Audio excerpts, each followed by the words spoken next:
Oh,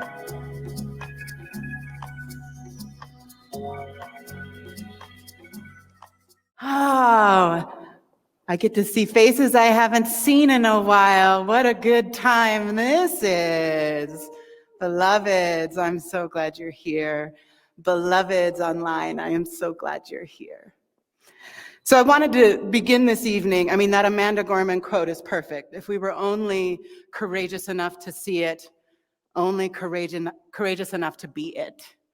And so I was wildly courageous last month, and I took my son and 3 of his teenage besties to New York City. Yeah, it's all right. We made it through. It was a fabulous time, actually. And we went to Broadway, and we went to look at colleges, and we went to see a lot of colleges and universities, and a couple of Tenzin's, my kiddos' top choice schools, we had a chance to go visit. And both of his 2 top choice schools are wildly competitive. They have a 10% acceptance rate in his program. And we got there, and he saw the lay of the land, and he was loving it, but he panicked. He panicked. He realized 10% acceptance rate? He was freaking out. And one of his besties, who doesn't go to church, probably doesn't even know that I'm a minister, says to him, Tenzin, you need to change your mindset. And I was like, yes. This is the courage we need. When we're panicking, when we're in fear, when you and I find ourselves in the midst of suffering, it is a courageous thing to make a choice to change our mindset, to change our consciousness, which is the business of this teaching. To not only change our minds, but to change the very energetic vibration that we live as. And so I want to share with you a quote from Living the Science of Mind, Ernest Holmes, the founder of our teaching. One of the interesting things that we learn in the science of mind is that the very thought patterns we create, in a certain sense, gradually obsess us. They can reach a point where we become hypnotized by them, and we go around in a dream state, imagining that everything and everyone is against us. Obsessed, he said. Obsessed with the idea, with the imaginings that everything and everyone is against us. Anybody struggling with everything and everyone against you? Tell the truth, it's all right. Because it's easy to do in the world we live in today. Yes? It is really easy to believe that they are against you. And maybe there's like 7 people you think aren't. But the other 7,799,000,000, right? Against me. Against what I believe. Against what I stand for. Against good. And what do you and I do as spiritual people in the face of what seems to be a whole bunch of people against us? Against just trying to be a good human. Against just trying to live a life of meaning and purpose and value. And I just keep seeing little Nevaeh, because she's about 4'9", hands on her hips. You need to change your mindset.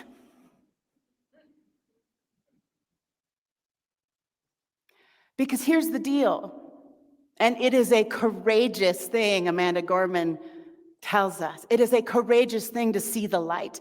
It is an even more courageous thing to be the light. Because there are lots of outer circumstances and conditions that would have us obsessed about how it's all going to hell in a handbasket. I mean, obsessed to the point of being hypnotized by those outer realities. Now, I am not up here saying that these realities, these experiences, these conditions are meaningless. What I am saying is, what are we paying attention to? What are you obsessing about? Tell me, what are you obsessing about in your life right now? Shout it out. Beloveds online, put it in the comments feed. What are you obsessing about right now? The holidays. Give me more. Are you obsessing that the holidays are going to be fabulous and the food is going to be wonderful? That's probably not what you're obsessing about. Oh, the humans that are going to be at your holiday. Yeah. Anybody else obsessing about? Yes, and are you obsessing that they are lovely and amazing and you are so delighted to work with them every day? That's not it? Okay. Say again? Yes. Early voting began. We're obsessing about the vote. Anybody obsessing about elections? Oh, you're obsessing that you might vote for the wrong person or that they will vote for the wrong person. Yeah, right.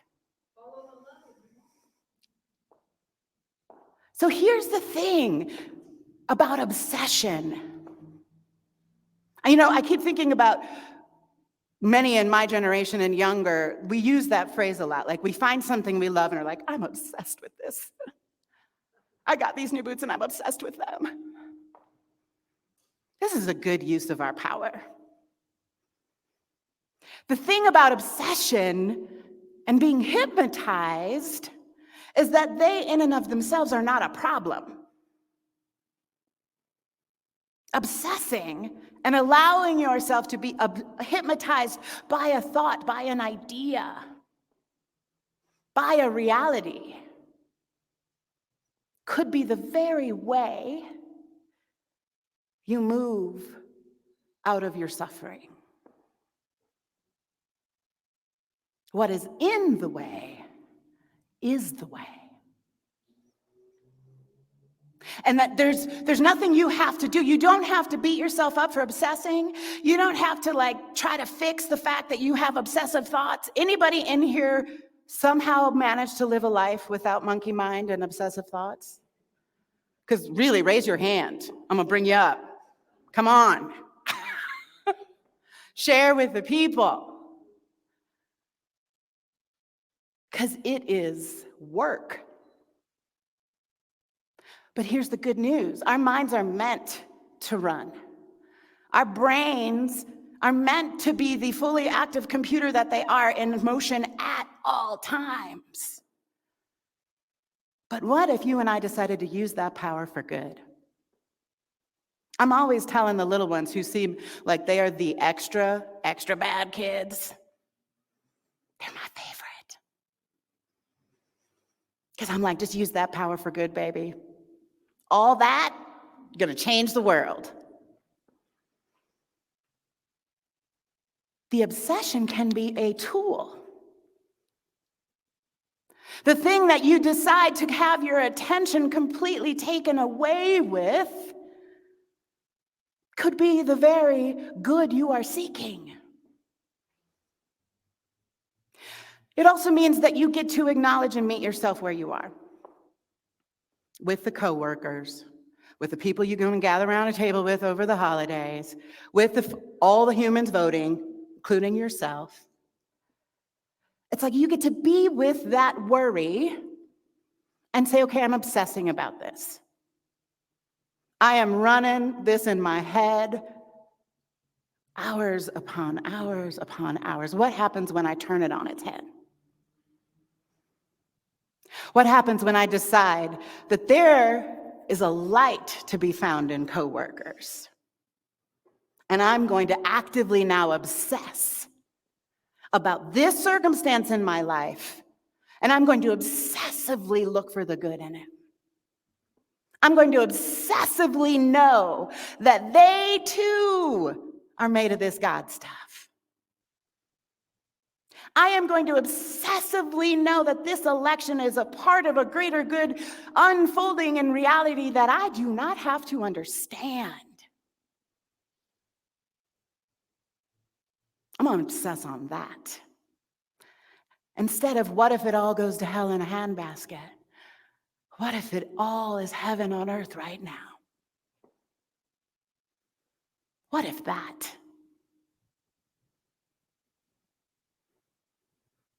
And use these incredible brains we've been gifted with to be the way that the consciousness shifts. Ernest Holmes went on to say, let us wake up. Let us be certain that we no longer drop ourselves with the sleeping potion of fear and uncertainty and doubt, but awaken to faith and confidence, into peace and joy, into love and happiness, because there is a silent witness at the center of every person's being, which is evermore proclaiming the great and beautiful words of Jesus of Nazareth. Come unto me, all ye that labor and are heavy laden, and I will give you rest. You get to rest. You get to rest in the turning of the hypnotism. You get to rest in knowing that as I choose to simply obsess about good, as I choose to turn my attention into greater possibility, this is what I rest in. Those burdens that seem to have weighed you down into this experience of suffering. You get to rest in knowing that when I choose to shift, when I choose to begin a new thought process, when I choose to open myself to a possibility that it could be good. I don't even have to fully believe it. But as I turn, as I shift the thought, there is an essence of good. There is an inner witness inside all of them, just like there is in me. And just that turning, that alone, is enough to rest in. Just that alone breaks the spell. And just that shifting is then building a new potion, as Ernest says. We get to now dose ourselves with a potion made of possibility, with a potion made of ideas that maybe challenge what's got us in suffering right now. And what's beautiful about that reality is that this ever-shifting, ever-changing life that you and I live can change on a dime. And so whatever we're obsessing about is guaranteed going to change, because that's life. And so knowing that in the midst of suffering, in the midst of all of the change, in the midst of all of the unknown, the results of the election, how are people going to behave at the holiday dinners? What are my coworkers going to do tomorrow? All of that unknown, we get to simply rest in a greater knowing. A greater knowing that there is good. That this one life, this one presence, this holy blessed one that I call God is always present, never missing, in the midst of every moment of every human. And I can rest in that. And I can allow, if only, a thought of another possibility. If only I just allow myself to go, I don't even know how this is going to turn for good, but I'm going to rest in the turning for good. I don't have to do anything about it. I don't have to micromanage any other people to do anything about it. I can actually just rest. I can lay the burden down. I can lay the obsession down and rest. And knowing God is present in all moments, at all times, never misting. This is what I want you to stir into your potion of love. This is what I want you to mix into your daily practice of knowing oneness. Is your suffering, your obsession, your worry, whatever it is right here, right now, that's what you get to sit with this other idea. Stare it right in the face.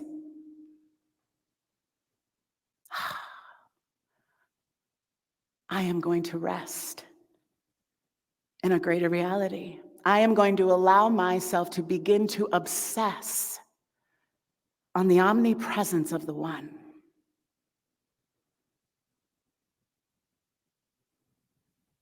And there is no circumstance, there is no situation greater than that truth. Not a one.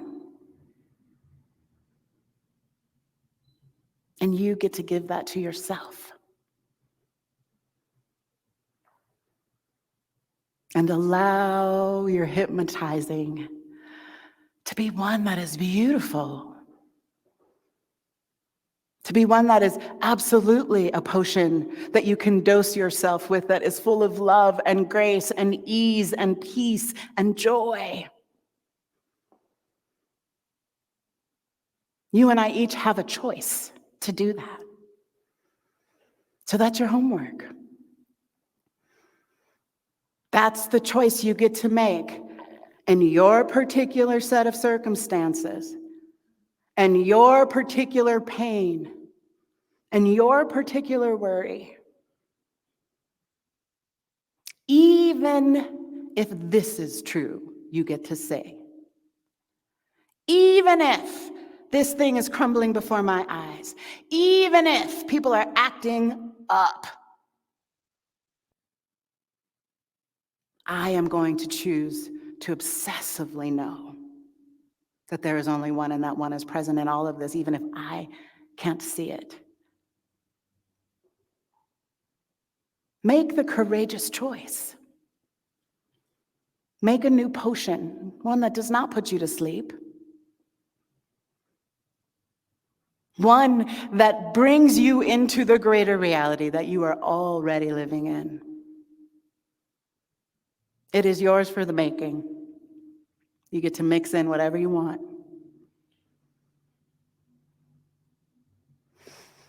Yes? Are we mixing potions of good? It is the season, you know. We're all getting our cauldrons out, doing ceremony, mixing up the things. I want you to obsess like you got a new pair of boots this week. Obsess on the good, and anchor this with me in prayer. Because what I know about this holy, blessed one, what I absolutely know in every fiber of my being without a doubt, is the omnipresent, omnipotent, incredible power of this one is in all places, at all times, never missing, and always moving for good. And that when I allow myself to remember that truth, when I mix that truth into my personal potion and I allow myself to be absolutely surrendered and hypnotized to that reality, all is well.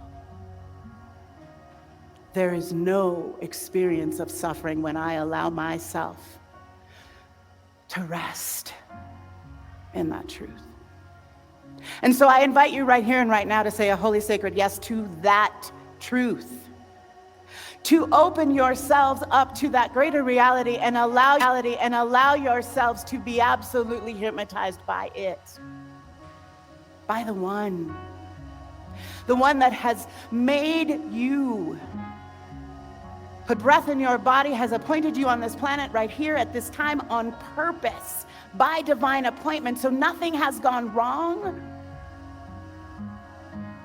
Rest in the truth of your being, rest in the truth of your divine nature, and allow that truth to carry you, to take over your mind, to take over your heart, to take over your activity, to obsess on how good it is, how good God is as you, through me, and through us together in this moment in history right here and right now. It is always moving for good. And may you and I each gather the courage to obsess on that. And I know as each one of us says yes to that, we move in the world as a force for good.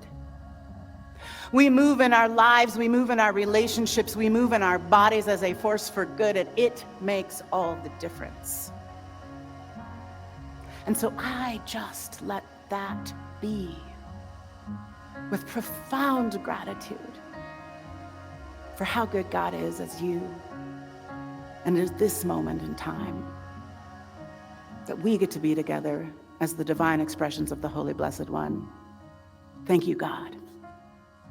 Anchor this with me in prayer by saying amen. And so it is.